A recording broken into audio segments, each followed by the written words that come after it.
Assalamu alaikum students. Today's topic is integrating factors, non-exact differential equations. If the given equation is not an exact equation, we multiply it with such a factor that the equation becomes an exact equation, and then we solve it by using the methods of solution of exact equation. If the differential equation mdx plus ndy is equals to 0 is not an exact equation,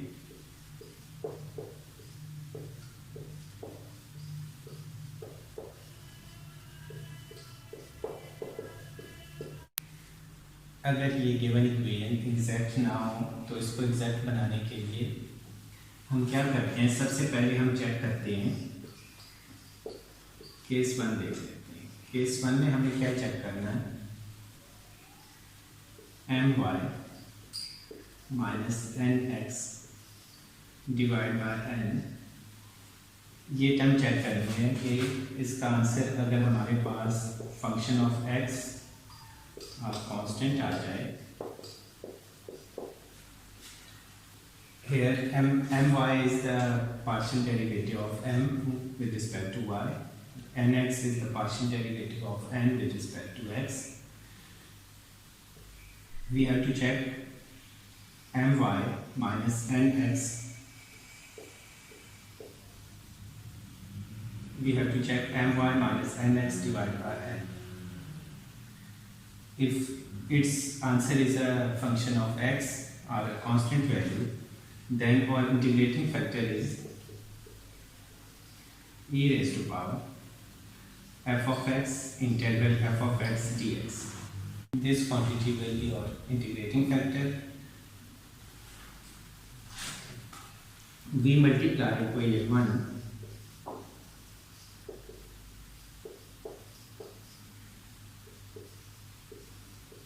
by integrating factor.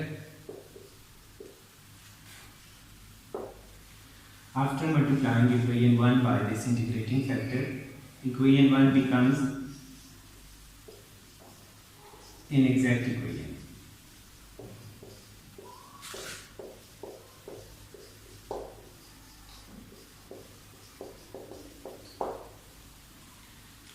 And then we can solve it by using the methods of solution of exact differential equation. If case 1 is not applicable, then we use case 2. And what is case 2? We check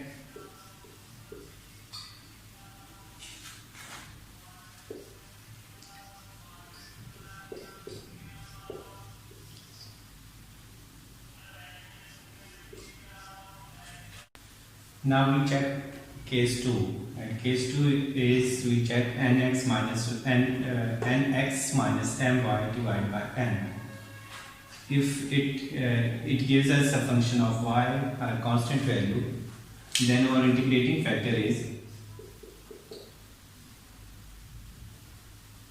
e raised to power f of y dy.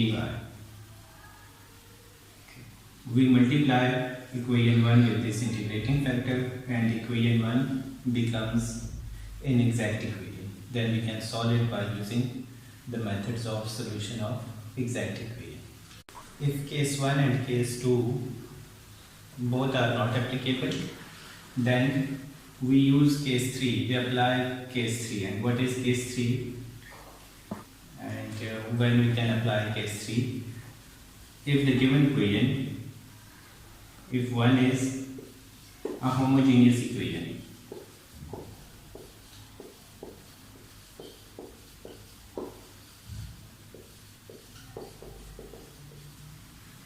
if the given differential equation is a homogeneous equation, then our integrating factor will be 1 or xm plus yn. In case 3, if the given differential equation is a homogeneous equation, the integrating factor will be 1 over xm plus yn. X times the factor m, we multiply m with x, plus we multiply n with y. If case 1, case 2 and case 3 are not applicable. Then we apply case 4. And what is case 4? If the given equation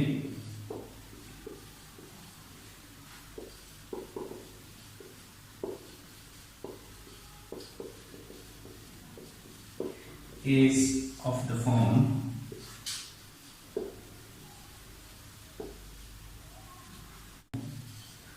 y f of xy plus x g of xy is equals to 0, then the integrating factor will be 1 over xm minus yn.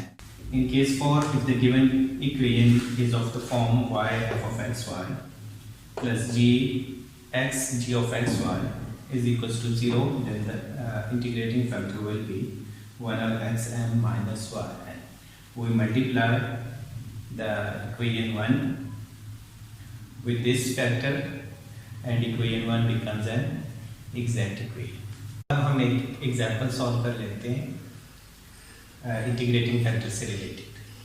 तो question है 2y square plus 3x dx plus 2xy dy is equals to 0. सबसे पहले तो हम check करते हैं कि ये इक्वेशन एग्जैक्ट है या नहीं. Okay, here m is 2y square plus 3x and n is 2xy. To check that the given differential equation is exact or not, we find my is partial derivative of m with respect to y and it is 4y. Then we find nx. Nx is the partial derivative of n with respect to x and it is 2y. Okay, since my is not equals to nx, so the given differential equation 1 is not exact. Now we try to make it exact. For this we check case 1. Case 1 में हम क्या करते हैं, हम check करते हैं my minus nx divide by n. देखते हैं कि यहाँ से हमारे पास क्या वैल्यू आती है. तो my की वैल्यू है 4y और nx की वैल्यू है 2y, n की वैल्यू है हमारे पास 2xy. इसको अगर हम सिंप्लीफाई करें तो यहाँ से हमारे पास आ जाएगा 2y डिवाइड बाई 2xy. 2 के साथ कैंसिल हो जाएगा, y के साथ, तो हमारे पास यहाँ से वैल्यू आ जाती है 1 on x. 1 on x is purely a function of x, so we can apply case 1. Case 1 में क्या था कि अब हमारा इंटीग्रेटिंग फैक्टर होगा e raised to power f of x dx. इसको हम इंटीग्रेट कर लेंगे विद रिस्पेक्ट टू x और ये हमारा इंटीग्रेटिंग फैक्टर बन जाएगा. तो इसकी इंटीग्रेशन होगी natural log of x. Natural log और एक्सपोनेंशियल फंक्शन एक दूसरे को कैंसिल कर देते हैं, तो इंटीग्रेटिंग फैक्टर बन जाएगा x. अब हम इस गिवन इक्वेशन 1 को इस इंटीग्रेटिंग फैक्टर से मल्टीप्लाई कर लेते हैं, तो हमारा इक्वेशन जो है वो एग्जैक्ट बन जाएगा. तो इक्वेशन 1 को मल्टीप्लाई करते हैं इंटीग्रेटिंग फैक्टर से into 2y square plus 3x dx and इस टर्म को जब x से मल्टीप्लाई करेंगे तो ये बन जाएगा 2x square y dy is equal to 0. यहाँ पे भी x को अंदर मल्टीप्लाई कर लेते हैं तो ये बन जाएगा 2y square x plus 3x square dx और ये टर्म बन जाएगी 2x square y dy is equals to 0. Equation 2 जो है ये एग्जैक्ट है, इसको अगर हम चेक करना चाहें तो हम चेक भी कर सकते हैं। एन वाई अब आ गया हमारे पास फॉर एक्स वाई और एन एक्स भी फॉर एक्स वाई, तो N y is equal to N x, so equation 2 is exact now. Equation 2 exact equation है। एग्जैक्ट इक्वेशन को सॉल्व करने के लिए हम ये फॉर्मूला यूज करते हैं, M d x plus terms of N not containing x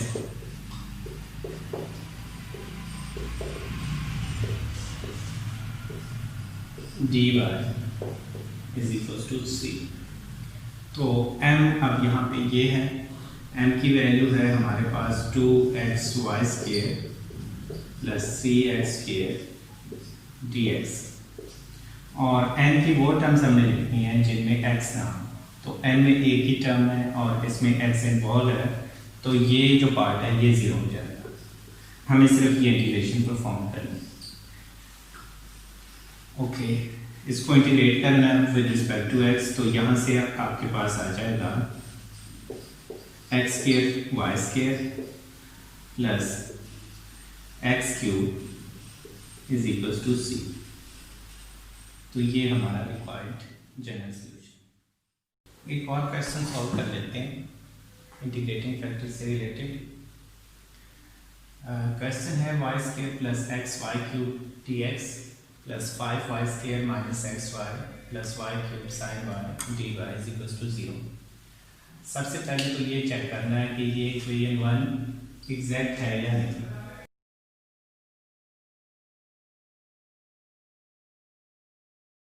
सबसे पहले हमें ये देखना है कि गिवन इक्वेशन जो है इक्वेशन 1 वो एग्जैक्ट है या नहीं। तो इसके लिए m है हमारे पास y square plus x y cube और n है यहाँ पे 5y square minus x y plus y cube sine y. तो एग्जैक्ट चेक करने के लिए हम m का पार्शियल डेरिवेटिव लेते हैं विद रिस्पेक्ट टू y, और वो आ जाएगा यहाँ से आपके पास 2y प्लस 3xy स्क्वायर, और n का पार्शियल डेरिवेटिव लेते हैं विद रिस्पेक्ट टू x, तो यहाँ से आ जाएगा हमारे पास माइनस y। तो clearly my is not equals to nx। Since my is not equals to nx, this means that this implies that equation 1 is not exact। अब हमें इक्वेशन 1 को एग्जैक्ट बनाना है। तो इक्वेशन 1 को एग्जैक्ट बनाने के लिए सबसे पहले हम केस 1 चेक कर लेते हैं। केस 1 यहाँ पे एप्लीकेबल है या नहीं। केस 1 है हमारे पास my minus nx divide by n। my की वैल्यू है 2y plus 3x y square minus nx की वैल्यू है माइनस y, और n की वैल्यू है 5y square minus xy plus y cube sine y। 2y plus 3xy square plus y divide by 5y square minus xy plus y cube sine y।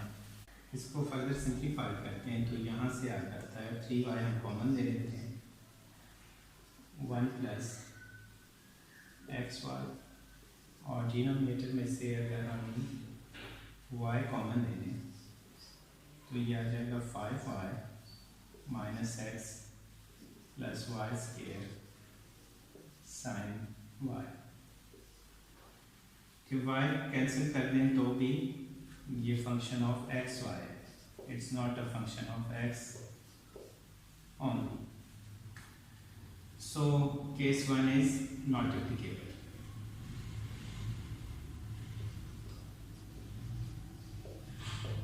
it's not a function of x nor a constant value,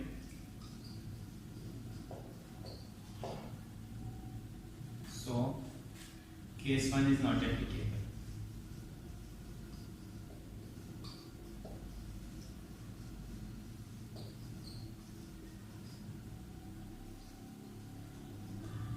यहाँ पे हम case 1 apply नहीं कर सकते। अब हम case 2 check कर लेते हैं कि केस 2 यहाँ पे एप्लीकेबल है या नहीं। तो केस 2 में हम क्या करते हैं, केस 2 में हम nx minus my divide by m ये चेक करते हैं। ओके, तो हम nx, my और m की वैल्यूज़ यहाँ पुट करके चेक कर लेते हैं। nx की वैल्यू है हमारे पास -y, my की वैल्यू है 2y प्लस 3xy स्केयर और m की वैल्यू क्या है हमारे पास y square plus xy cube. इसको सिंप्लीफाई कर लेते हैं। यहाँ से हमारे पास आ जाएगा -y minus 2y minus 3xy square divide by y square plus xy cube. इसको फर्दर सिंप्लीफाई करें तो यहाँ से हमारे पास आ जाएगा -3y माइनस 3xy स्केयर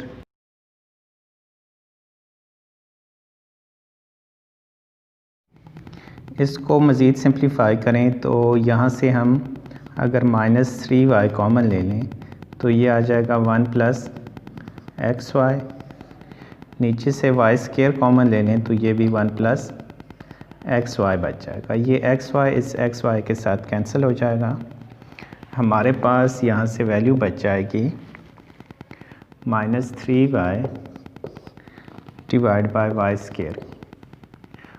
यहाँ से y के साथ कैंसिल हो जाएगा तो ये बच जाएगा -3 over y and it is totally a function of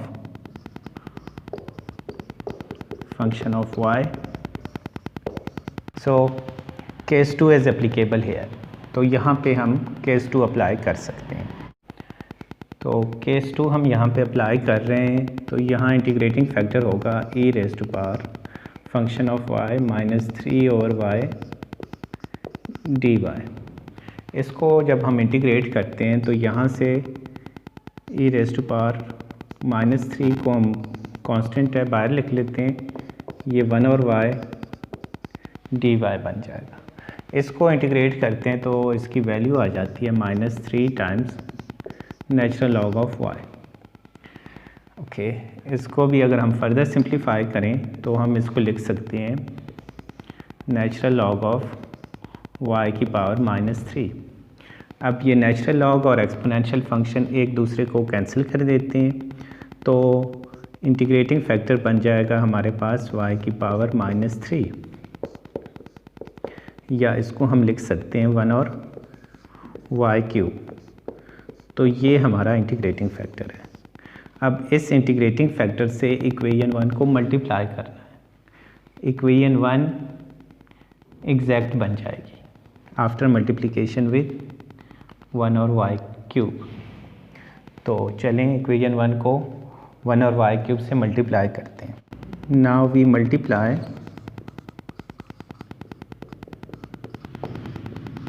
equation 1 by 1 और y क्यूब। 1 और y क्यूब से इक्वेशन 1 को मल्टीप्लाई करेंगे तो ये बन जाएगा 1 और y cube into y square plus xy cube dx, और दूसरी टर्म को भी 1 और y क्यूब से मल्टीप्लाई कर लेते हैं तो ये बन जाएगा 5y square minus xy plus y cube sine y dy is equals to 0। 1 और y क्यूब को ब्रैकेट्स के अंदर मल्टीप्लाई कर लेते हैं तो यहाँ से आ जाएगा हमारे पास 1 और y plus x into d x, और यहाँ से आएगा 5 और y माइनस x और y square plus y cube के साथ कैंसिल हो जाएगा, sine y into d y is equals to 0। इसको हम इक्वेशन 2 का नाम दे देते हैं। अब इक्वेशन 2 जो है ये एग्जैक्ट इक्वेशन है। अब इक्वेशन 2 एग्जैक्ट इक्वेशन है। हम इसको चेक भी कर सकते हैं।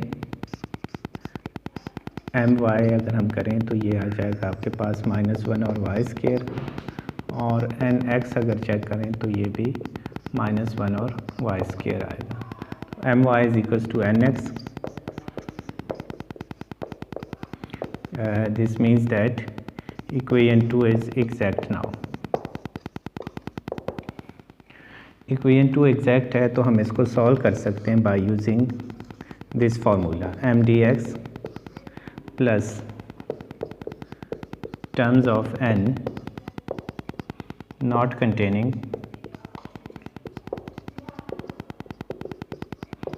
x dy is equals to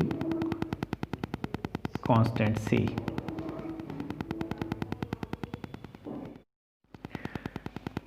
m की वैल्यू इसमें पुट कर देते हैं। m है हमारे पास 1 और y plus x dx। n की वो टर्म्स जिनमें x ना हो, तो वो टर्म्स हैं हमारे पास 5 और y प्लस साइन y।